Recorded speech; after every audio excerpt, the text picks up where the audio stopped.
નમસ્કાર દર્શક મિત્રો, મિરર ઓફ ધી વર્લ્ડમાં આપ સૌનું હાર્દિક સ્વાગત છે। પોલીસની દાદાગીરીનો વધુ એક વિડીયો સોશિયલ મીડિયા ઉપર વાયરલ। યુવકને દંડાથી ફટકાર્યા બાદ કોન્સ્ટેબલે ખાખીનો રોફ બતાવી ગુનો દાખલ કરવાની ધમકી આપી।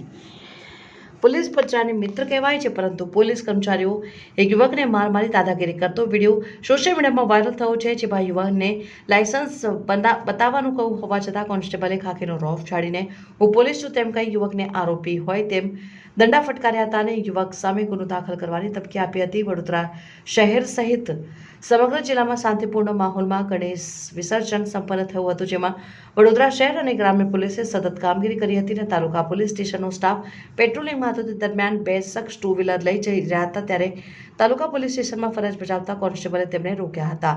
ત્યારબાદ કોન્સ્ટેબલે પોતાની ખાખીનો રોફ ઝાડીને બે યુવકો સાથે દાદાગીરી કરતા જોવા મળ્યા હતા। જોકે જાણે કોઈ પ્રકારના ઉઘરાણી કરતા હોય તે રીતે લાયસન્સની માંગણી કરી હતી અને યુવકે આ કર્મચારીને લાયસન્સ આપવાનું કહ્યું હોવા છતાં પોલીસે દબંગાઈ કરીને ગાળો બોલ્યા બાદ તેને દંડા વડે ફટકાર્યો હતો। ઉપરાંત યુવકને તેની સામે ગુનો દાખલ કરવાની ધમકી આપી હતી।